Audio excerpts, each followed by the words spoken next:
ക്ഷേമ പെൻഷൻ വർധനയില്ല. സംസ്ഥാന ജീവനക്കാർക്കും പെൻഷൻകാർക്കും ആശ്വാസം. ഭൂനികുതി കുത്തനെ ഉയർത്തി.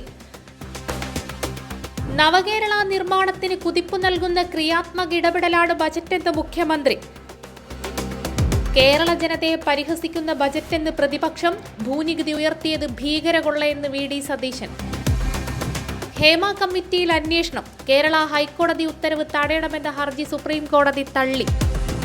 15 വർഷത്തിനിടെ US നാടുകടത്തിയത് 15,756 ഇന്ത്യക്കാരെ. കണക്കുകൾ പുറത്തുവിട്ട് വിദേശകാര്യമന്ത്രി.